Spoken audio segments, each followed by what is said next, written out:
comes with two different products. Tell us a little bit about why this is the most popular peel that we offer.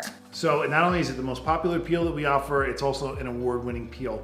And traditionally, when both consumers and professionals think about peeling, they think about actual physical proliferation and seeing the skin cells shed, which is typical of ethanol-based peels, which is what we're working with today.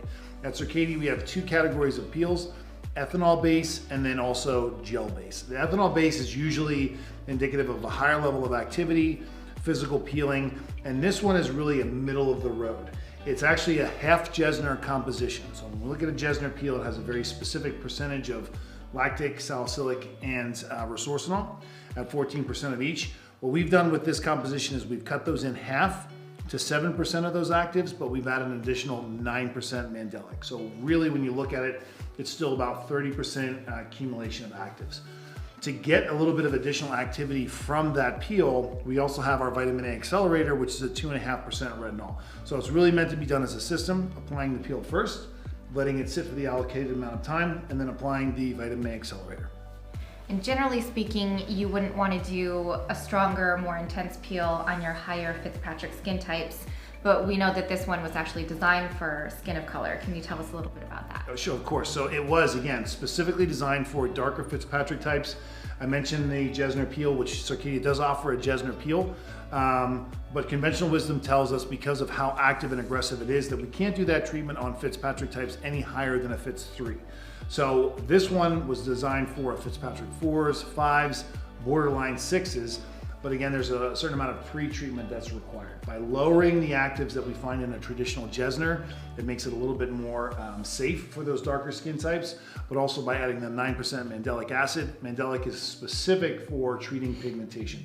So it really helps to build in a little bit of a safety net there for, again, a more active percentage for a darker Fitzpatrick type. And what are the risks of peeling a darker Fitzpatrick type? Why wouldn't we use a Jesner? What could go wrong? Well, when we look at melanin production in general, that's really a protective mechanism the skin has to protect from any type of inflammation. So whether it be ultraviolet exposure, photo damage that we see as a traditional sign of aging, whether it be post-inflammatory hyperpigmentation from acne, or aggressive treatments gone awry, whether it be laser, microdermabrasion, or chemical peels. Traditionally, darker Fitzpatrick types will react by producing pigment to protect the skin underneath. It's an inflammatory response. So we want to do our best to try to avoid that, and we do that with pre-treatment. We have our home care products that we recommend for darker Fitzpatrick types right before this treatment, anywhere from 6 to 8 weeks prior to. That'll condition the skin to produce less melanin as a response to the treatment itself. And with this particular peel, is this something for new estheticians, maybe right out of school, or is this something that's a little bit too intense for them? Where would you suggest that this is entered into somebody's career? Sure, so while this is considered to be a relatively safe treatment, it is still more on the active side, especially on the active side of what CIRCADIA offers. We have some great peels that are a little bit more appropriate for an introductory or beginner esthetician. This one is something that you want to make sure that you're utilizing after you have a familiarity with the treatment protocols and procedures, and also how that type of client's skin will respond to a more conservative treatment. This is definitely kind of the mid to upper level of activity that you're looking for, again, especially with our darker Fitzpatrick types in mind. And do you have to use them as a system, the Mandelic Clear Peel and the Vitamin A Accelerator? The results are best when we use them as a system, but it's not written in stone that you have to do it this specific way. The highest level of performance and activity that we get would be 3 layers of the peel itself, followed by 3 layers of the Vitamin A Accelerator.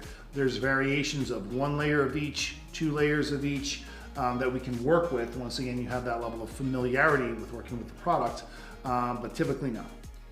And you'll never see a CIRCADIA protocol where you're doing 10 or 12 layers of a peel. How come we don't suggest that? Right. I mean, if you look at some of the textbooks that were written many years ago, they will recommend up to 10 layers of, say, something like a Jesner.